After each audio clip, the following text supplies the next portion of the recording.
Nazirning pulini boshqa ishga sarf qilish. Savol. Assalomu alaykum. Qizi rak kasaliga giribtor bo'lgan bir ota, qizim saqayib qolsa, butun yezi aholisiga tamoq beraman deb nazr qilgan. 4 yil davolangandan keyin Allohning shifoliq ato qilishi bilan qizi saqaygan. Bu ahvolda nazr uchun yezi aholisiga tamoq beradigan pulni Afrikada quduq qo'lashdek boshqa turli xayrli ishlarga sarf qilishga bo'lamdi. Javob. Va alaykum assalom va rahmatullohi va barakatuh. Barliq hamd sanolar Janobi Allohga bo'lsin.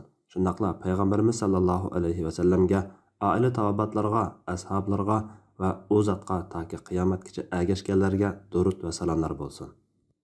Nazr qilish kishining shariat uninga vojib qilmagan biror ishni o'z ixtiyori bilan o'ziga vojib qilib olishidan iborat.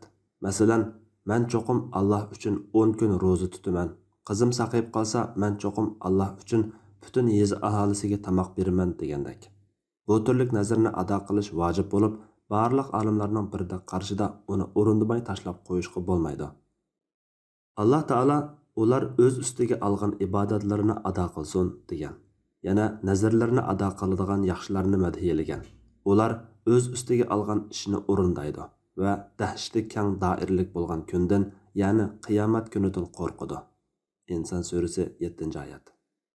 Aisha radhiyallohu anhadan rivoyat qiladi-ki, payg'ambar sallallohu alayhi va sallam mundaq degan: Kimki Allohga itoat qilishga nazr qilgan bo'lsa, uningga itoat qilsin.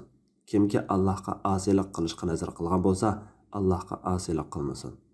Yana bir hadisda Umar radhiyallohu anhu Rasululloh sallallohu alayhi va sallamdan: Ya Rasululloh, men jahiliyatda masjidi haramda bir kecha etikaf qilishga nazr qilgan edim deb so'ragan edi Rasululloh. Nazringni ado qil dedi. Mazkur oyat va hadislar shuni ko'rsatadiki, kimki biror yaxshi ishni Alloh uchun o'z ustiga olgan bo'lsa, uni o'rindashga imkoniyati yor beribla qolsa, uni o'rindashi vojib. Garchi u tamoq berishdek ishlar aslida vojib ish bo'lmasa-mu, uni nazr qilganligi uni o'ziga vojib qilganlik bo'ladi. Savoldagi nazr muayyan bir yezi aholisiga tamoq berishdan iborat savobli ishni ustiga elishdan iborat bo'lg'achqa, uni nazr qilgani bo'yicha ado qilishi vojib. Uning pulini uningdan boshqa xayrli ishlarga sarf qilishga bo'lmaydi. Chunki nazrni aslida nazr qilguvchi belgilagan joyga ado qilish kerak. Uni amaldan qoldirishga yoki o'rnini o'zgartirishga bo'lmaydi.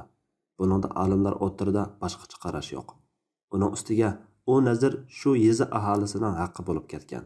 Shunga uni boshqalarga yo'tkashga bo'lmaydi.